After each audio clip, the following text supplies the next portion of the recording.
स्नेहा स्नेहा जो शहर में अकेले रहा करती थी और जैसे तैसे कोई कोई काम करके अपना घर चला रही थी और अपना रेंट भर रही थी। जाने एक कॉल सेंटर में काम करती थी जो जिससे वो काफ़ी दुखी थी, क्योंकि रोज़ रोज़ के सेल्स के टारगेट और रोज़ रोज़ की डेडलाइन से वो काफ़ी परेशान हो गई थी और सैलरी भी उसकी बहुत ज़्यादा नहीं थी और उसके रेंट की डेडलाइन भी बहुत पास आने वाली थी। मकान मालिक ने उसको साफ बोल दिया था कि इस दिन एक दिन भी लेट हुआ तो वो उसको उसके घर से निकाल देगा। और आज आखिरी दिन था रेंट देने का। रहना बहुत दुखी हो गई थी स्नेहा अपनी ज़िंदगी से। लेकिन तभी वो ऑफिस में वो बैठी होती है और उसको एक कॉल आता है और वो अननोन नंबर से कॉल होता है। तो स्नेहा उठाती है और देखती है कि वो किसी लॉयर का है। तो लॉयर जो उसको बोलता है कि आपके जो चाचा जी थे उनकी डेथ हो गई है और जो उनकी जो भी प्रॉपर्टी थी वो आपके नाम हो गई है। तो जैना को कोई होता नहीं है शहर में, पर वो याद करती है कि उसको उसके एक चाचा थे जिनसे उनके अच्छे रिलेशन नहीं थे, क्योंकि उनके चाचा के बारे में काफ़ी अफवाहें थी वो कि वो काफ़ी तंत्र मंत्र और काले जादू वगैरह में बिजी रहते हैं, अपना काम करते हैं और इसी से उन्होंने अपना पूरा बिजनेस स्थापित किया है। और वो किसी वियर्ड डोल्स वगैरह का बिजनेस क्या करते थे। तो जैना इतना सोचती नहीं है और वो अपने उनके फ्यूनरल में चली जाती है, क्योंकि वो लॉयर बोलता है कि आप वहाँ पे आ जाना और मैं आपको जो भी बिल वगैरह होगी समझा दूंगा और सब हैंड ओवर कर दूंगा। तो जैना उस दिन ऑफिस से जल्दी छुट्टी लेती है और जल्दी से चली जाती है फ्यूनरल पे। तो जैसे ही वहाँ पे जाती है वो वहाँ पे जो भी क्रियाक्रम वगैरह होता है वहाँ पे उन सबको करने के बाद जैना को जो वकील होता है वो उसकी पूरी संपत्ति जो भी होती है उसके चाचा की सब दे देता है। और उनका एक मेंशन होता है जो एक आउटस्कर्ट्स में होता है टाउन के पास, वहाँ पे उसको लेके जाता है और बोलता है कि आपके चाचा जी का जो ये तो मेंशन अब से ये आपका है, आप यहाँ पे रह सकती हैं। तो जैना बहुत खुश हो जाती है क्योंकि उसके रेंट का भी आखिरी दिन था और उसके बाद देने के लिए कुछ भी था। लेकिन अब तो वो काफ़ी प्रॉपर्टी की मालिक हो गई थी और काफ़ी पैसा भी उसके पास आ गया था।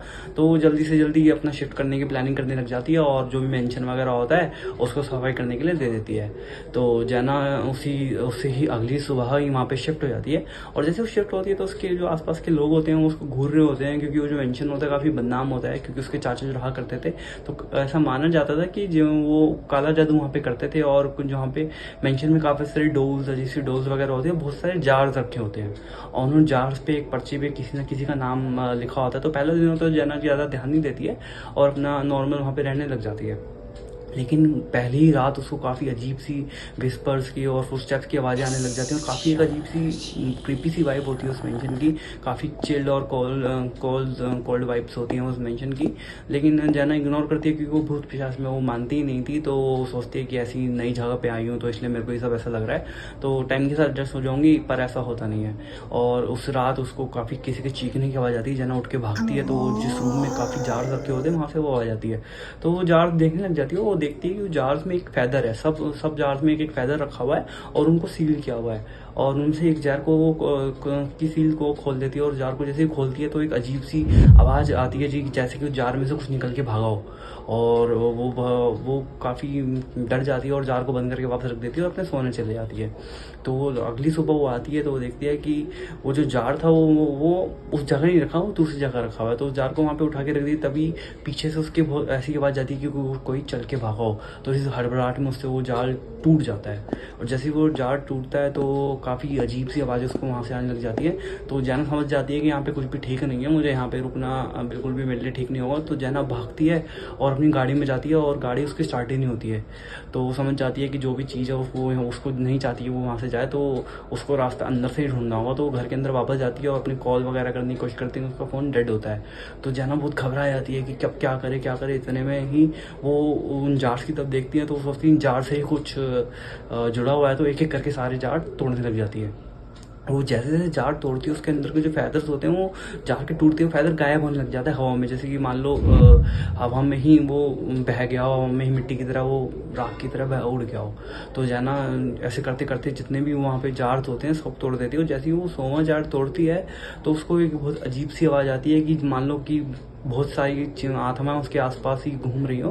तो ऐसे डरते डरते कुछ ढूंढने लग जाती है और उसको एक अपने चाचा की जर्नल मिलती है कि डायरी जिसमें वो लिखा करते थे और उसमें लिखा हुआ था कि जो मेरे को शायद आखिरी वाला नहीं पकड़ना चाहिए था।